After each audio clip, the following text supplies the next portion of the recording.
And this is why people vote for Trump. Teacher Kayla Lemieux, whose are she, her, and those. 2 years ago, when they showed up to teach children, the progressive high school they taught at said that they, the school, not the person, they were committed to a safe environment for expression. Safe for who? What about the children? What about the equipment in that shop class? You know, there was once a weirdo D-list movie producer in the 60s named Russ Meyer who made low-budget B movies like Faster Pussycat Kill Kill and Beyond the Valley of the Dolls, always featuring women who look like this. His movies played in houses and were featured in Hustler and Play. But who says, no, when it comes to huge, ridiculous, let's save that for the kids? Good morning. It's Friday, Police Craft Friday, May the 10th, and this is The True Conservative. Welcome to all the butchers, bakers, and candlestick makers out there. I'm Ron, your host, and the only true conservative in the United States today. So today, after the Serenity Prayer and the Patriotic Song of the Day, we will have the Patriotic Shorts, Motivation, Bishop Barron, Ayn Rand, the 33 Strategies of War, and Police Craft. All that and more when I get back.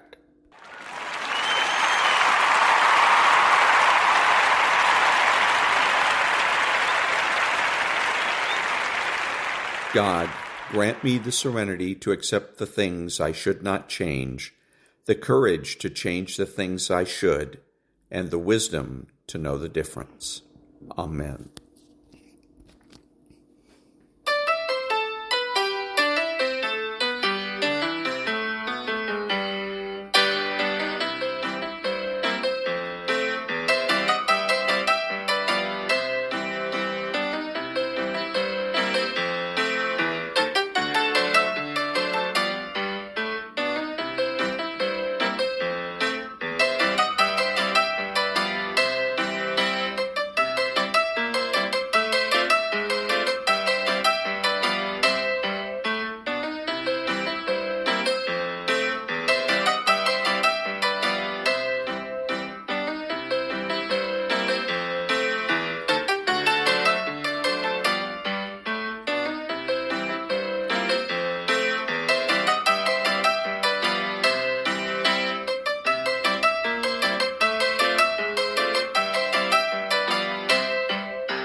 Thank you. And now, Stuart Varney with the headlines. Varney and Company's up next. Stu, take it away. Hey, good morning, Maria. Good morning, everyone. More encampments removed, tear gas used at the University of Arizona, arrests at UPenn, the president of Cornell stepping down, and at George Washington University, only 6 of the 33 arrested were students at that college. We'll be looking at outsiders organizing campus chaos. After President Biden threatened an arms embargo, Prime Minister Netanyahu says Israel will stand alone. There's fierce criticism of that embargo. House Republicans threaten impeachment. And Bret Stephens, writing in the New York Times, says it is Biden's biggest blunder. To the markets, stocks closing out the week with modest gains, at least in the very early going. The Dow has been up 7 straight sessions. It looks like it's going to be up at the opening bell today, maybe 80 points. NASDAQ up about 36.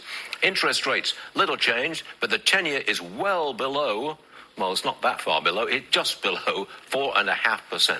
The 2-year, well below 5%. I'm pretty firm on that one. Yes, it's at 484. Bitcoin, $63,000 at last count, 62.9 right now. Oil closing in on $80 a barrel again. We're at 79.58. Gas down 1 cent, 3.63. Diesel down 1 cent, 3.95. Politics. Maybe Biden's weapons embargo is winning some votes back home. The organization that ran Uncommitted, that's an anti-Biden campaign, says the embargo is a step forward. In other words, the tilt towards Hamas looks good in Michigan. On the campaign, the president goes to San Francisco and Seattle to mop up contributions from mega donors. Trump's in court again today, but tomorrow he's going to hold a rally in New Jersey. A crowd of 40,000 is expected. On the show today, you'll meet John Hari. He was obese, started taking Ozempic, his appetite disappeared, and he lost 42 pounds. He wrote the book, The Magic Pill. Dave Portnoy will be here. Christian O was on this show this week. We talked about her shooting her dog. What's Portnoy's reaction to that? He is a dog lover. He'll certainly let us know. It's Friday, May 10th, 2024. Varney and Company is about to begin. And that was Stuart Varney with the headlines. Back in a minute.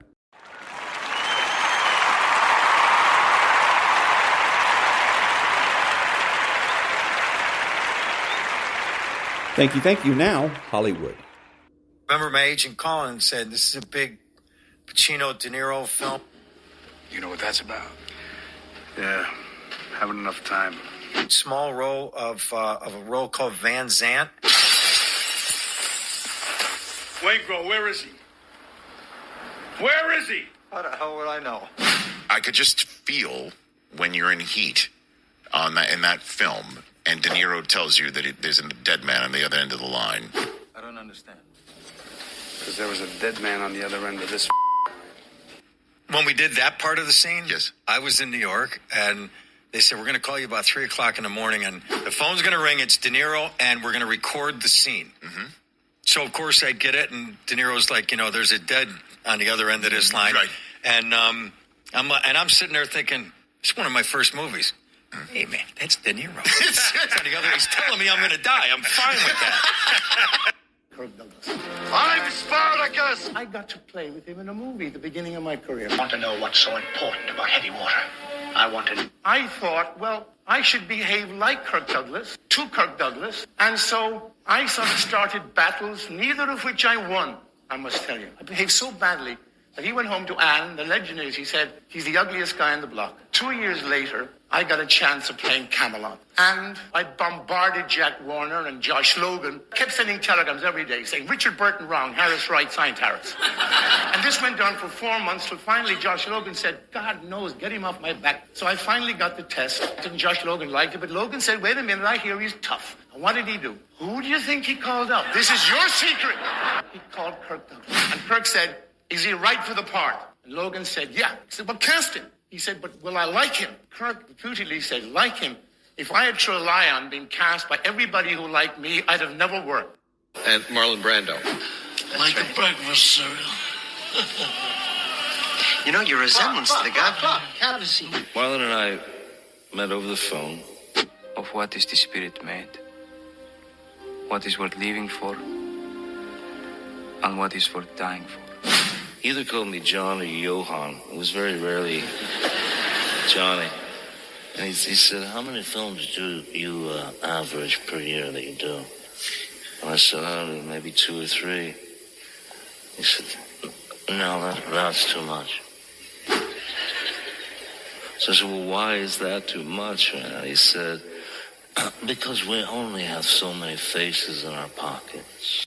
There was this scene in Godfather 1, if anybody remembers it, when Michael gets married in Sicily and he has to pass around candies. It's a tradition. And then Francis says, okay, Al, you pass around the candies, you take the girl who's your wife, and you waltz, and you go off in the car. I said, Francis, you want me to talk in Italian to these people? I don't speak Italian.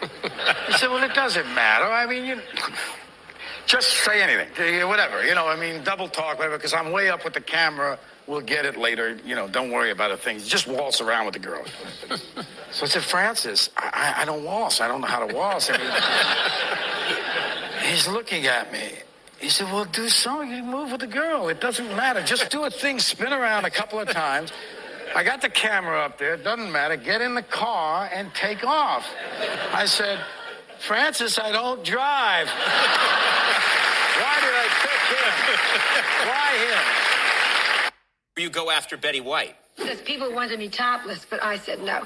And weren't you? I tried so hard to tell.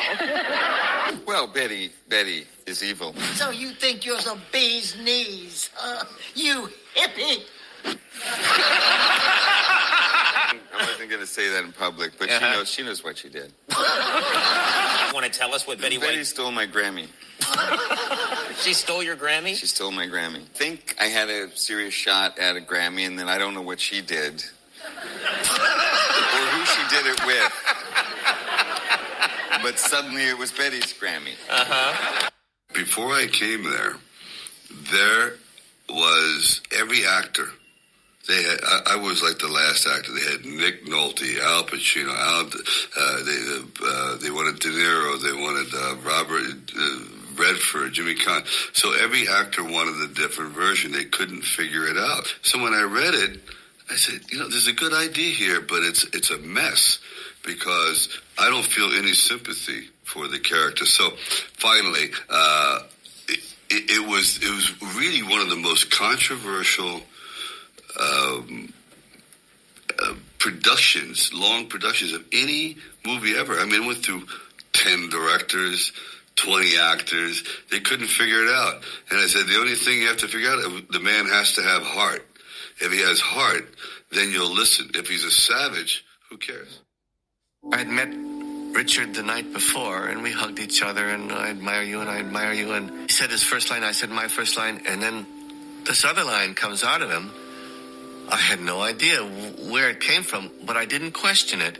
I just responded naturally. I didn't try and think of a clever line, which is the great death trap for actors. If you're improvising, that you say, I'll think of one that's even funnier than that, or more clever than that. No, I just said what came naturally in the situation, because that's what I was used to. Then he said a line, I said a line, then he went back to the script, then he came away. And everything we did together was like that. Doing the Tonight Show, I was making $30 million a year. It was ridiculous. Okay. And NBC said, well, we're going to have to cut half the crew. So we had a big meeting. I said, all right, by show of hands, how many feel I should take a 50% pay cut so we can keep everybody? Well, I got outvoted. Boy, I got screwed on that one. But really... I already have $15 million. I'm doing pretty good. I never thought I'd get this far. And you know something? They were the best crew for the rest of the days. The legend is that you always kept all those Tonight Show checks and made your money doing live performances and corporate things and stuff like that. I used to live week to week. Did you literally just put those checks, in the bank and never I lived on the money I made as a stand-up. Yeah, I wanted to be a comedian. How many years did you do that? Till the very end. I never touched any of it. By the way, to all of you who like to get high and drink and do all this, and even smoke cigarettes, I would understand that if that stuff made my schmeckle much bigger, I would understand that. I'd do that. Schmeckel is what's between your legs, the male of the species. If it made you smarter or richer and stuff, I would understand that. Oh, okay, if you do that stuff, you get that. Nothing happens. In fact, it costs money. If you drink too much, your Schmeckel won't work. You'll probably throw up on the shoes. They call it whiskey Schmeckel. In L.A., not in Nebraska, my friend. Well, I drink to forget about my small Schmeckels. I've never been drunk in my life. Yeah, we hang out. Why? Would you want to go to the grave? And if you do, you can give yourself a discount on a kiss casket. But we do sell them. Never knowing what it feels like. Which genius came up with the ideas? How do you know if you don't experience it? What, I have to get shot by a gun to know what it's going to feel like? No, you know it's not good for you.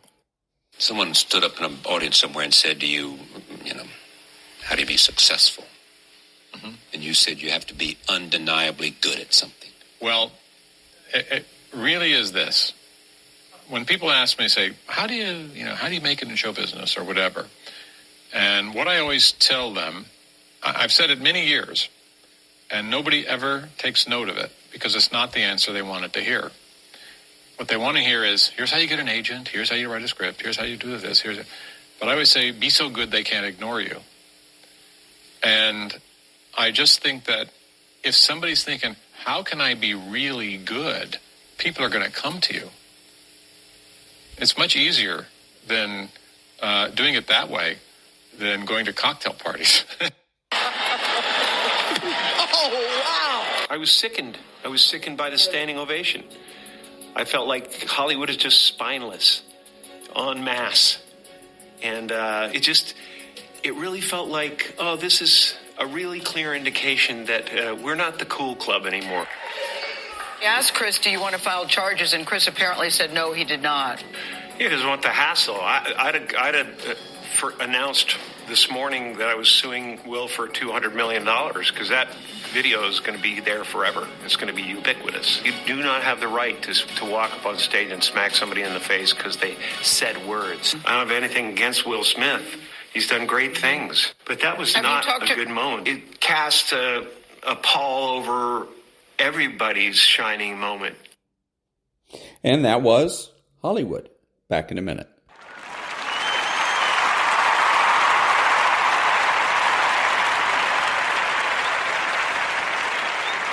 Thank you. And now, the military shorts. Iraq was like scrawny cowards. When you would interrogate people or you would capture them, the men were like often crying. They were like giving up intel like a drop of a hat. The experience I had in Afghanistan, I was interrogating a guy and I remember I had like a blade up to his face and I was like, if you don't tell me where this is at, you're done.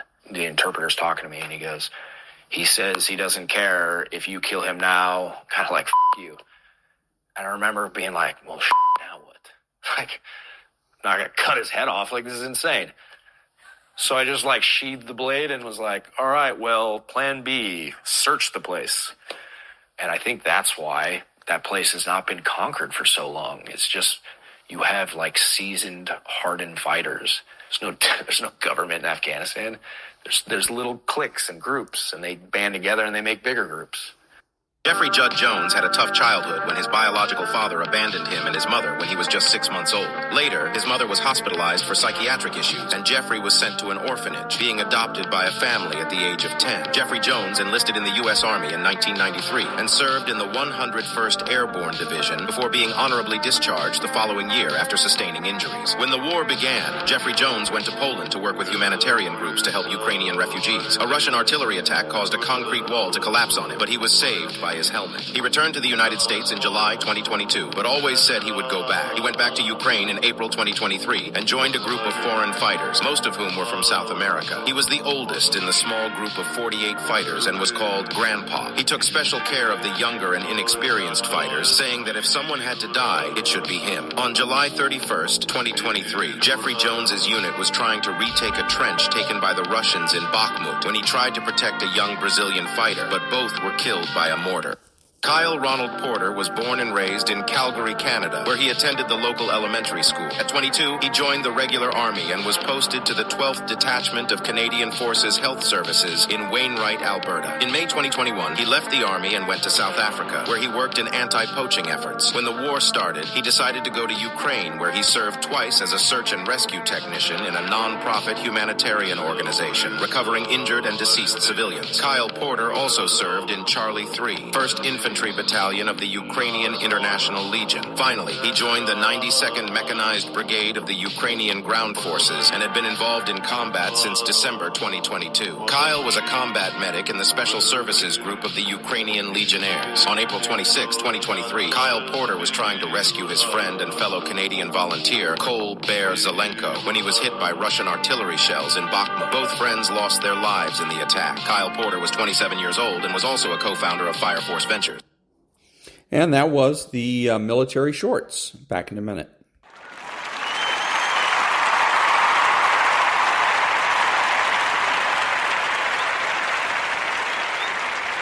Thank you. And now a little bit of motivation. Where is the wealthiest place in the world? Do you know? It's the graveyard. Because in the graveyard, you will find inventions never invented, businesses never erected, songs never sung, books never written, ideas never nurtured, people never realized. Because they never prioritized their dreams. They never made them important enough. The things that are the most important to you are the things that get done. I need you to reevaluate what you're prioritizing in your life. Are the things you're doing each day the things that are going to move you forward in life, lead you to a happier, healthier, more fulfilling life? Or are you wandering around distracted, caught up in the noise and chaos of social media, news, or what's happening around you? Your focus, your attention is a laser. And what you point that laser at is what will grow and increase. So I need you to focus on what you are focusing on. Be aware of how you are using your attention and direct it towards where you want to go in your life. You are where you are because of who you are. And if you're going to get somewhere else, you're going to have to change something. I don't care what happens in your life. I don't care what it looks like. I don't care where you are. Every single day you wake up, if you're going to have energy, if you're going to have passion, if you're going to have drive, every day you wake up, you got to start with that vision. Every day when I wake up, people say, why are you so excited? Because I have a mental picture of where I want to be. I have a mental picture of what I want to do. And even when I was in an abandoned building, I saw that I would not be in an abandoned building forever. And I was homeless once, now I own 2 homes. Because although my circumstance was homeless, my vision wasn't. The first level to success in life, the very first level, is you seeing it like it's clear to you. You know exactly what you want. You know exactly when you want it. You know exactly what it tastes like. You know what it look like. Before you really blow up, and you get success, you literally have it in the palm of your hand without having it. What does your dream look like? What does it smell like? What does it taste like? What do you want in your health? What do you want financially? Like, how much money do you want to make a year? How do you want to live? Stop just waking up like an accident. What do you want? And then once you find out what you want, spend the rest of your natural life waking up and going after it. Look at your belief system every single day and stick with it. Don't rush the process. Trust the process. Don't rush the process. Trust the process. Don't rush the process. Trust the process. Stop looking for affirmation. Stop looking for somebody to pat you on the back. And you just get up on Monday and grind. And get up on Tuesday and grind. And get up on Wednesday and grind. And get up on Thursday and grind. And get up on Friday and grind. And if you grind, no days off, no holidays, no snow days, no weekends off, no birthdays. You heard me. If you keep grinding and you stay persistent and you locked in, one day you're going to wake up and you're going to be exactly where you dream to be. Because it's easy to say, I want to be this, I want to do that. Hey, I want to be significant. Hey, I want my life to matter. Hey, I want to be a millionaire. Hey, I want to drive a fucking Lamborghini. But unless your actions on a daily basis reflect that goal every single time, every single move, every single fucking second that you're awake, your goals aren't really your goals. You're just full of shit. Because if you really want it, nothing nothing would stop you. All of the silly things that happen that we let slow us down is related to our lack of hunger and desperation. So how desperate are you for what you want? Everybody wants to wait and put off the things they truly want in their lives for tomorrow, the mystical place where 99% of dreams go to die. It's, oh, well, you know what? I didn't eat that much today. It's okay. I'll wait till tomorrow. Tomorrow's going to be there. No, tomorrow isn't going to fucking be there. Tomorrow. Ain't no such thing as tomorrow. We only got today. What I've learned about the greats is that they understand it's a sense of urgency that once the clock goes out, it's a W or an L. You either win or you lose. There's a sense of urgency. You don't have as much time as you think you do. And so you got to pick up the pace. You walking too slow. Pick up the pace. You moving too slow. Pick up the pace. You don't have a lot of time. You only got 24 hours. So all of your energy needs to go into your goal. Why? Because I love myself too much to get distracted. I love myself too much not to execute. But I need you to stop just randomly letting stuff happen to you. And I need you to take over your life. And a schedule is about bossing your time. The secret is to make a plan, execute the plan, come obsessed with the plan, and make it your entire life from the time you wake up to the time you go to bed for 20 fucking years. It takes dedication, it takes time, it takes effort, it takes obsessive, ridiculous amounts of effort. I get sick and tired of people telling me how bad they want it, yet their actions don't back up that statement. Don't be somebody who talks shit. Be somebody who does shit. Download this video. And that was a little bit of motivation. Back in a minute.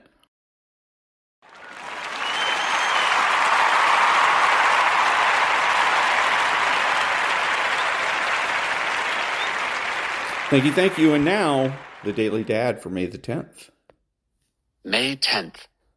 Remember what success looks like. The Bible puts forth a pretty good definition of an actual successful life.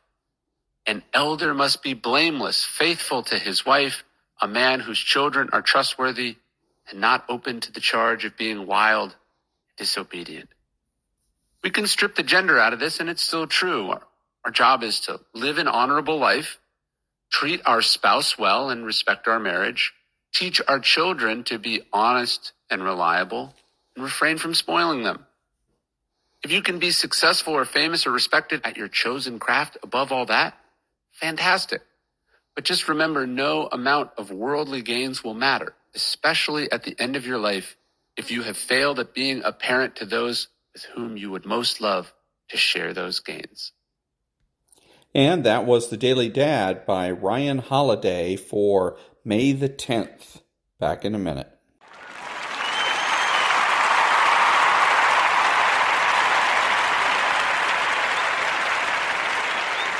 Thank you. Now, Bishop Robert Barron.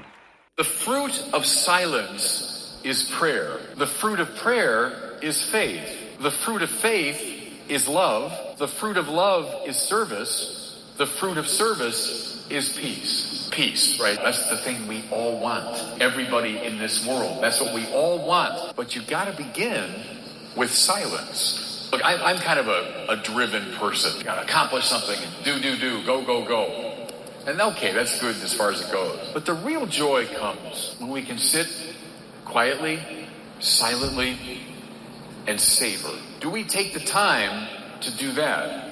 To waste time with God. I love that definition of prayer, by the way. How do we hear Him? By making silent our own voice, our own minds, our own worries, our own preoccupations. Silence them.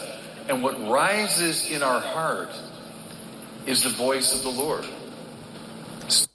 And that was Bishop Robert Barron. Back in a minute.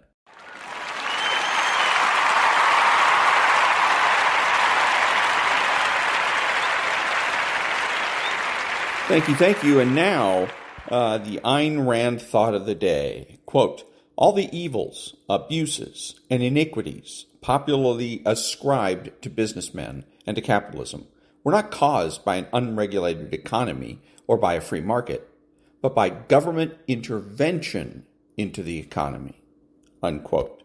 And that was the Ayn Rand thought of the day. Back in a minute.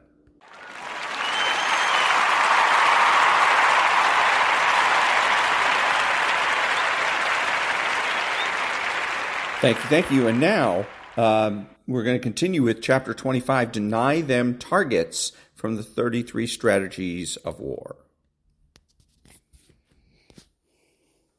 Keys to Warfare.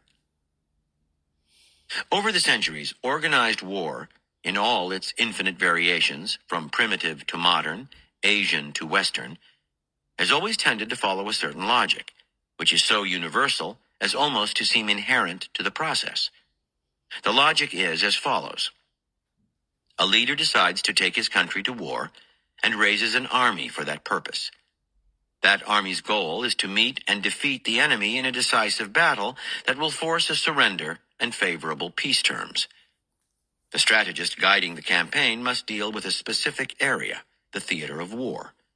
This area is most often relatively limited. Maneuvering in vast open spaces complicates the possibility of bringing the war to closure.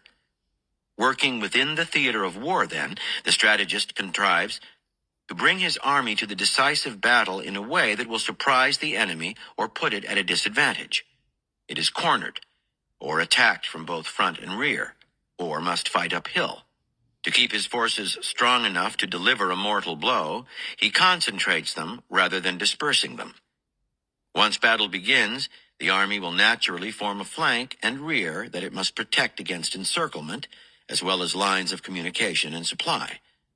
It may take several battles to end the war, as each side works to dominate the key positions that will give it control of the theater, but military leaders must try to end it as quickly as possible.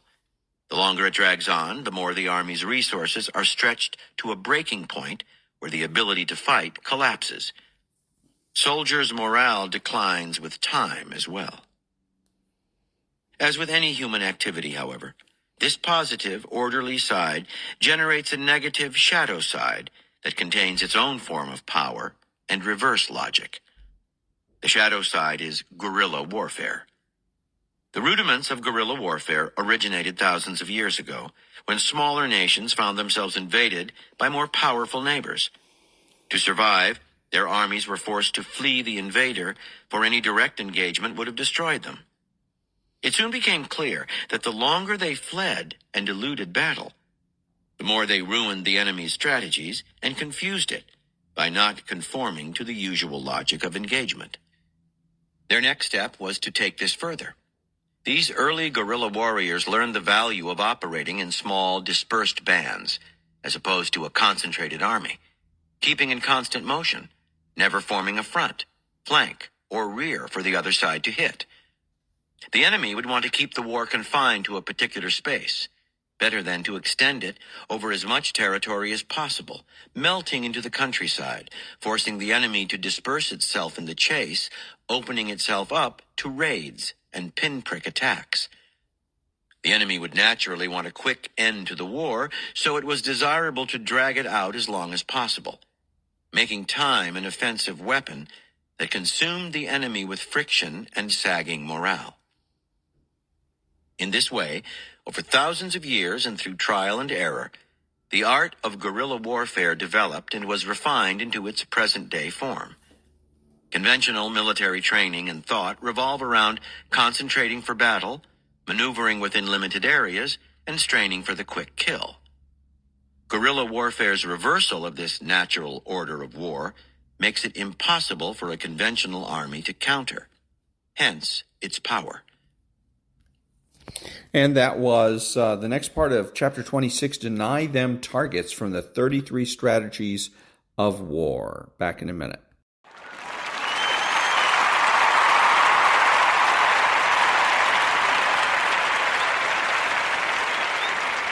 Thank you. So another good reason for Democrats to vote Republican is because the Democrats lie to you. For instance, let's look at taxes. They're always talking about soaking the rich, but they never do. Look at the state of California. Some of the richest people are actually corporations. Disney, the Lakers, the Dodgers, the Rams, the San Diego Chargers, Hollywood. Those are the rich guys in California, but they're always exempted from tax increases. No such thing with Republicans, because Republicans know that with lower tax rates, companies expand. When those companies expand, they end up paying more in taxes. So if you want more in the Treasury, whether state Treasury or federal Treasury, you as a Democrat need to cross the line, be a Republican, vote Republican. Back in a minute.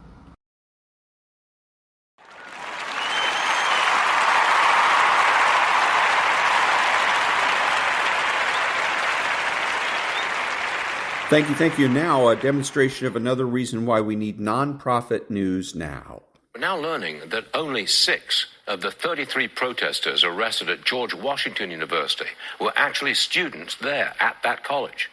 Are these protests organized? And if so, who is organizing for what purpose? So he's got Senator Byron Scott on, and he's interviewing him. And listen to the questions he's asking. He's the newsman. He's the newsman. He should be telling the senator who it is that's organizing this, et cetera, et cetera. But instead, the newsman is now asking the government to do his job for him. What is he getting paid for? And he gets paid $30 million a year for this? This is what we're paying for? Because make no mistake, you and I are going to pay for it when every time he gets a raise, the price that companies pay for advertising goes up, and they pass that cost along to us. So what are we getting in return? What kind of value are we getting here when we have a newsman who can't find his ass with both hands? Again, nonprofit news now. Back in a minute.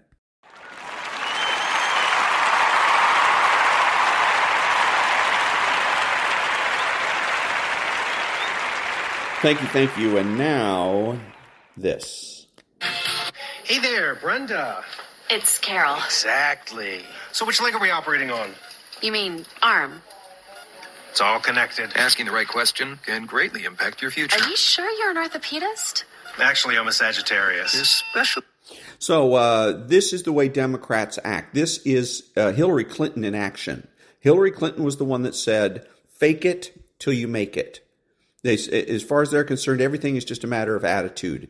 As long as you act like you know what you're doing, then you should be treated like you know what you're doing. Obviously wrong. Back in a minute.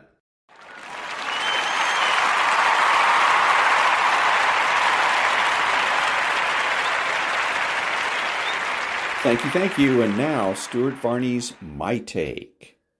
Therefore, the Fed may be inclined to cut rates. Therefore, the stock market rallies a bit more. That's how it works on Wall Street. Thanks, Lauren. Mm-hmm. Now this. Biden's strategy was clear. Cut off weapons to Israel, tilt towards Hamas, and start winning back the support of Democrat voters at home. Seems to be working.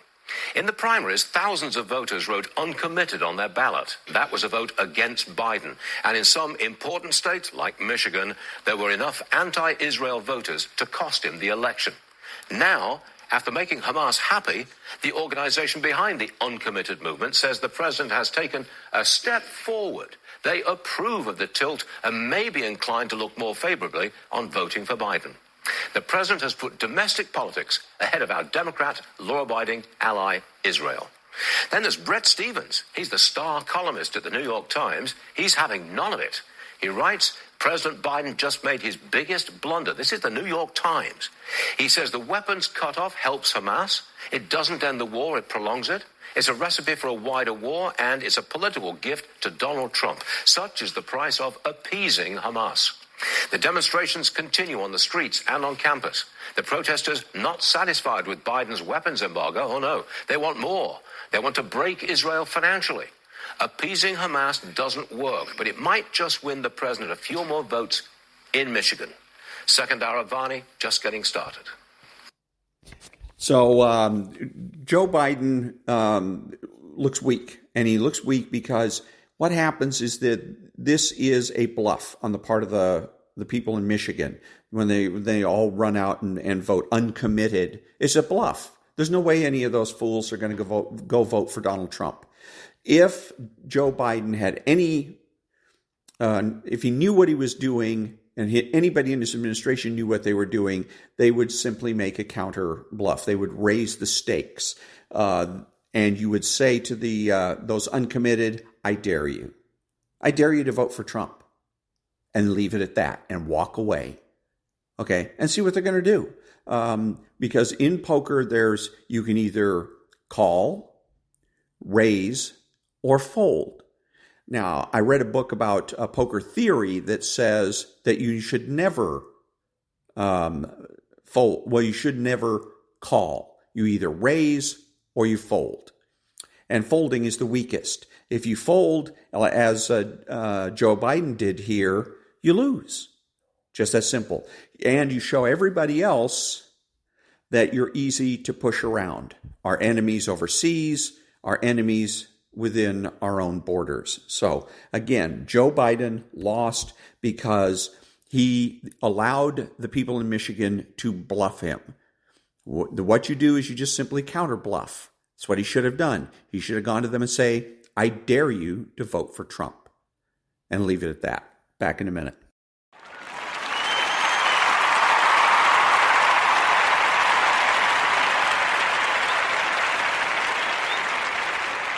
Thank you. Now, policecraft. It's akin to when one of my daughters tells the other, I'm older than you, and I always will be. A career crook once informed me, my friend Miguel will vouch for me. Ah, yes, the voucher from old Miguel.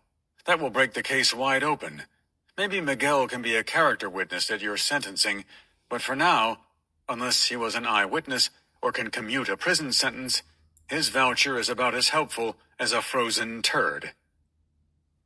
During an interrogation, you gotta roll with it, to switch to Plan B when Plan A shows every sign of not working out at all. You tailor your approach to the person sitting across from you and become who you need to be to get the job done. You may start out as the doctor. If a suspect is sick or hurt, you express concern and give some tips on treating the injury. Then you become the priest, offering absolution, and in your homily, you tell them that God sees everything, and they need to get right with the Lord by confessing what they did. You're the understanding barkeep who knows, with near certainty, that they robbed that liquor store because they have a baby at home, and Pampers are $38 a box, and they're just trying to do right by their family. You're their life coach, building their self-esteem with a, you're better than that, and a, don't be so hard on yourself. You play to their ego, telling them, I hear you're the guy to talk to. One detective I know openly doubted a criminal's ability to have committed all the burglaries he was accused of in such a short time. The crook took issue with this and felt the need to convince the detective he sure could have, and then laid out the details of a dozen B&Es. Or you inform the accused across from you that just from the short conversation you've had, you can tell they're an intelligent person because in just a minute, you're going to tell them that only an idiot would stick to their raggedy-ass story, and you've already established, of course, that they aren't an idiot, so now it's time for them to tell you the truth, the whole truth, and nothing but. Ally, bully, storyteller, skeptic. You cycle through them all, if you have to. Sometimes the persona you create is not so different from their own. You're looking for common ground, and if you can't find it, you invent it. They tell you they have 3 brothers, suddenly you have 3 brothers as well. They went to Lancaster High, well, how about that? You too, class of 93. If you were interrogating a domestic violence suspect, you'll tell them you hit your old lady too, especially if you've been drinking, because sometimes the bitch just has it coming. In fact, if the department knew half the things you've done, you insist, you'd be out of a job and inside a jail cell. SVU detectives will tell a suspect they've had fantasies about doing the exact same thing the suspect is accused of doing to the victim. They'll say something in the order of, hey, I don't blame you for what you did. You see how she was dressed? She's a tease. She practically came on to me when I was talking to her outside.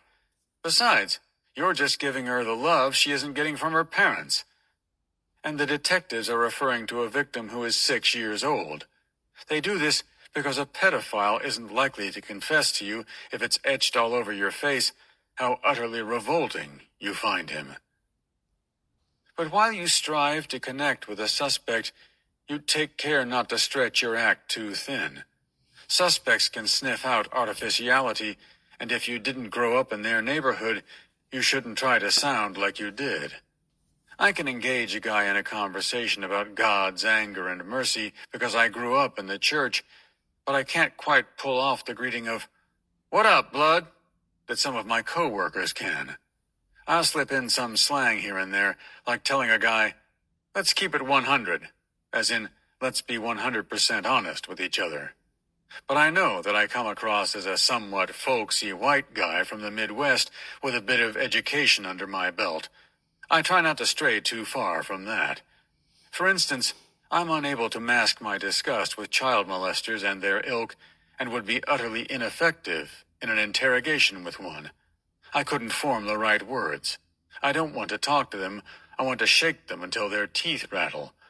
But that's why I don't work these cases, and greatly respect those who do. As a fabled SF inspector once said, a man has to know his limitations. At some point, you know you've got them against the ropes. Their protests are getting less and less vigorous. Maybe they're hanging their head a little, or there's the start of a sag to their shoulders. They're nodding at what you're saying. You've gotten them to listen to you, and now they're just about to agree with you. Their face has softened from defiance to something more like resignation. Some pause, and you can see them recalibrate. Boy, that's a lot of evidence against me. Others audibly sigh. They're about to give it up. Maybe not all of it, but enough. The spell they're under is fragile and easily broken by a knock on the interrogation room door or a call from a cell phone you forgot to silence, or by you using just the wrong word at just the wrong time. I once talked to a robbery suspect about mitigating factors on his case. "What does mitigating mean?" he asked, and I had to remind myself, easy on the fancy talk, college boy. But if you can maintain, you are nearly where you want to be. Sometimes you let them get there at their own pace, or you give them a little nudge by asking a question like, "If you had to do this all over again, what would you do differently?" Their answer to this question often gives you, as the investigator, a solid foothold. But one of the most time-honored investigative tactics to use right around now is to offer up the choice. Were you trying to kill him, Lamar, or just scare him? Did you intend to keep the money, Rebecca, or were you thinking about returning it? Was any of this your idea, Jaime, or was it your friend's? Did you plan this, Ethan, or did it just happen spur of the moment? I'm sure it was spur of the moment, right? The thing about the choice is that either way they answer, they've sunk themselves. During an interrogation, you can almost see a suspect dissolve in front of you. You walk through the rooms of their lives, and those rooms are in shambles.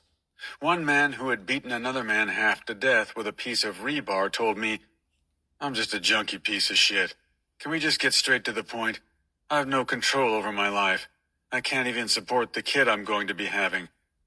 I've seen more people than I can count cry during an interrogation. A few have put their heads in their hands and openly wept in front of me, as if they were looking back and could see precisely when it all came unglued. I get the sense on occasion that it's part of an act meant to garner sympathy, but not often. It's not easy to pretend you're looking into the abyss. You observe this show of emotion clinically. You might enter into the suspect's grief for half a second, then you're over it, because you want to avoid what the Buddhists call idiot compassion, trying to give people what they want for no other reason than they appear to be in pain. It's also not lost on you that some of the hardest criers will never once ask about the condition of the victim they brutalized. How the victim is doing doesn't matter unless they're trying to gauge how much trouble they're in. This is because they have, in the words of comedian John Mulaney, the moral backbone of a chocolate eclair. As for you, you figure you have a finite amount of empathy for their woes. Because it is important to record the suspect's demeanor during the interrogation, you write, "He wept frequently," in your police report. For one man, I noted that at the end of the interview, He fell to his knees and raised his arms toward me as if in supplication. Made me wonder if I had taken the priest thing a little far. Even when you've had a decent track record of obtaining them, you still find confessions remarkable. "I'm gonna tell you the real deal, Holyfield," a two-striker named Charles said, just before telling me he'd stabbed my victim twice in the chest.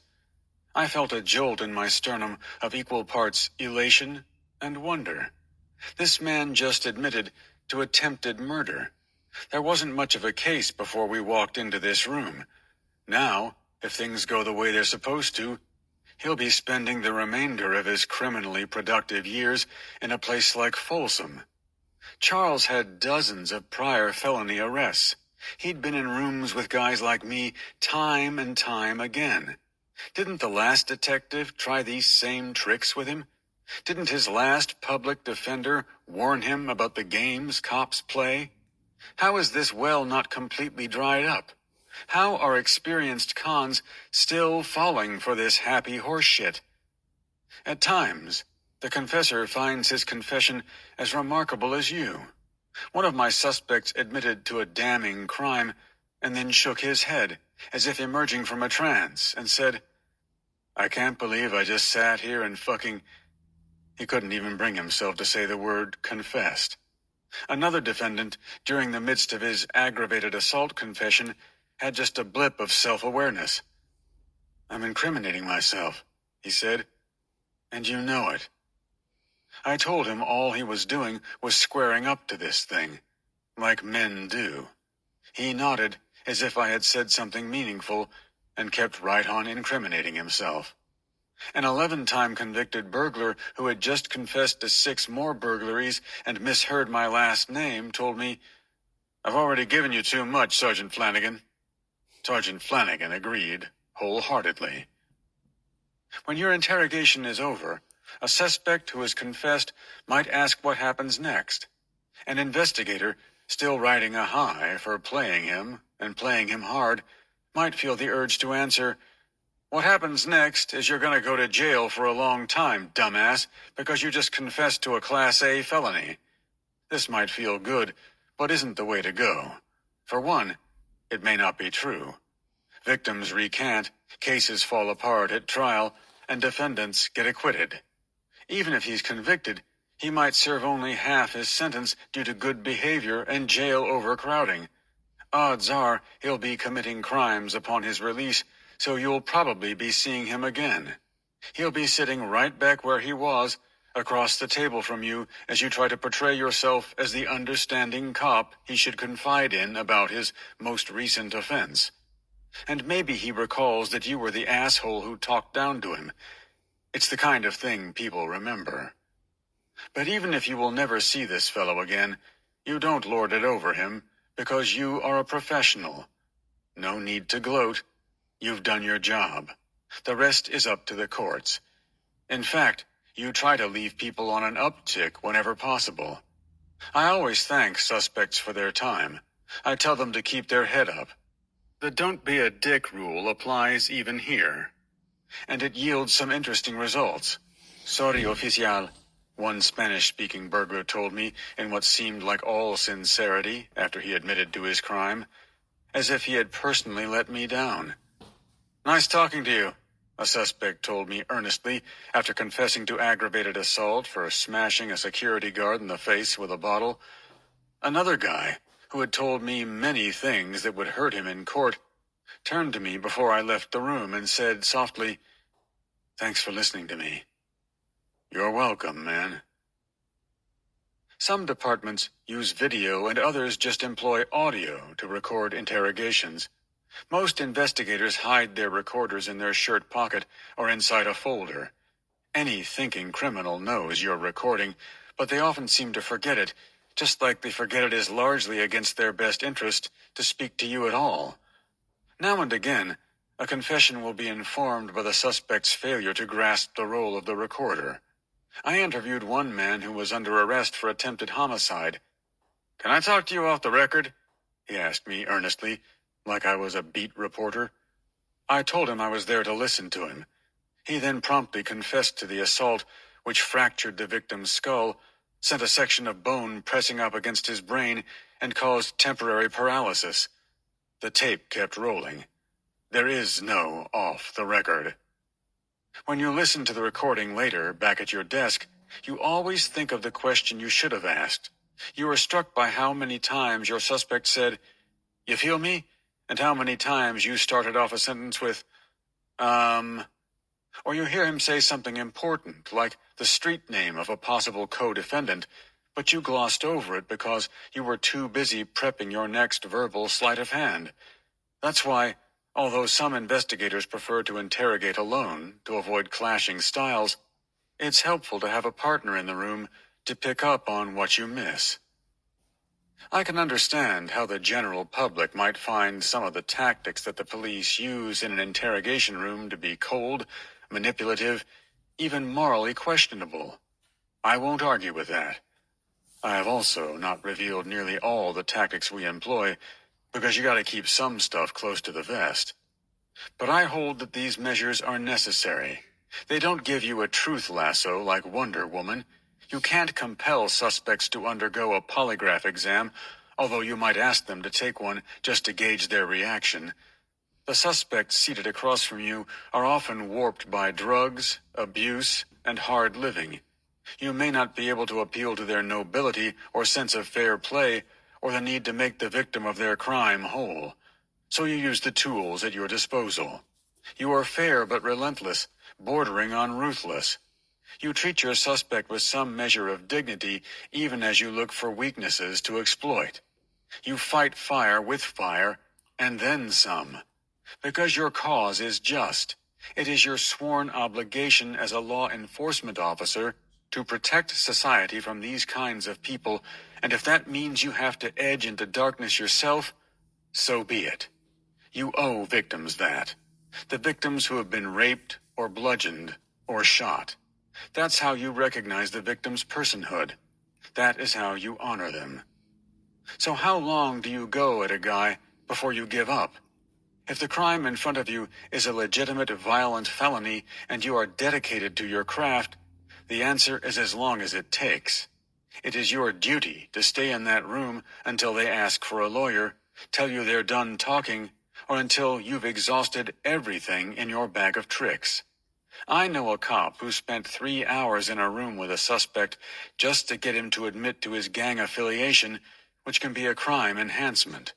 He didn't get a confession, but it was still 3 hours well spent. Homicide investigators will grill a suspect for hours, even into the double digits. As for the rest of the cases, you have to triage because there's a stack of files on your desk and they can't all get the royal treatment. And maybe your partner is out with shoulder surgery or on maternity leave. If a suspect isn't giving it up after, say, an hour, you may just let it be. You don't have unlimited time for interrogations. Family matters also come into play. I remember gearing up for an interrogation while also thinking how nice it would be to get home for my kids' soccer game, or at least in time to tuck them in. After yet another grim week of 14-hour days, my wife told me she felt like a single parent. I missed her and my kids keenly. My older daughter's bouncy good cheer and frequent offbeat questions like, "Daddy, were you alive in ancient times?" My younger daughter's self-administered, magnificently uneven haircut and wide, goofy grin.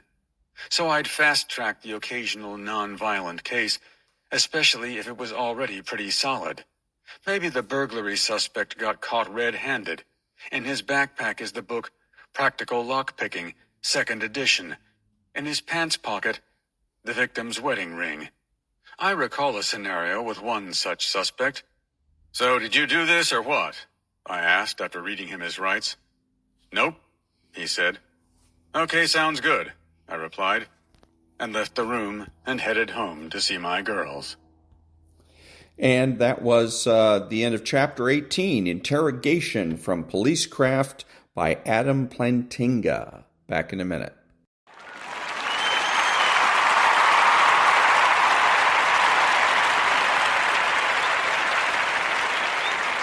Thank you. The following is one of my voiceover demos. If you're a voiceover artist and you would like to advertise one of your demos on my podcast, please send an MP3 to thedrill12, all one word, at gmail.com. That's thedrill12 at gmail.com. Back in a minute. Americans love scenery. We want to see it all, from one coast to the next, Mount Rushmore down to the Everglades. So hop into a Chevy Malibu and take the scenic route. It's the car you knew America could build. There's a place where people count on friendships they can trace back generations, where they can count on the same stool at the coffee shop waiting for them every morning. This place is called Glen Ellen, and you can find it in every bottle of Glen Ellen wine. This is craft brewed Herman Joseph's, the smoothest, easiest drinking specialty beer in the entire solar system.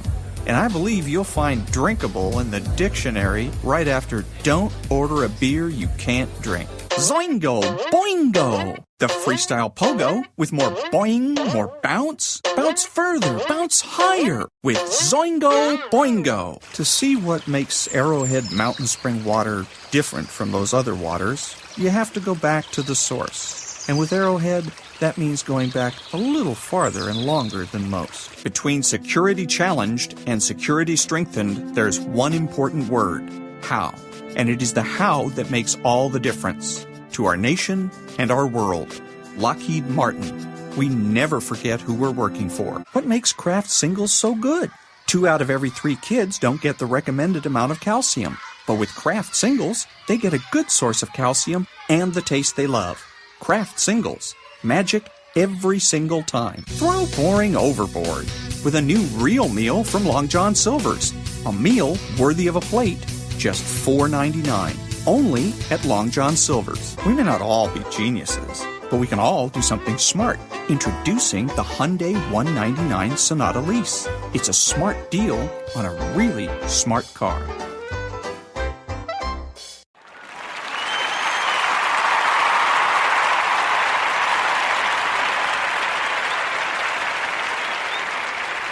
This is Ron, your host, the only true conservative in the United States today, bidding adios to all the butchers, bakers, and candlestick makers out there, and reminding you that you are not neutral and that the government has no rights.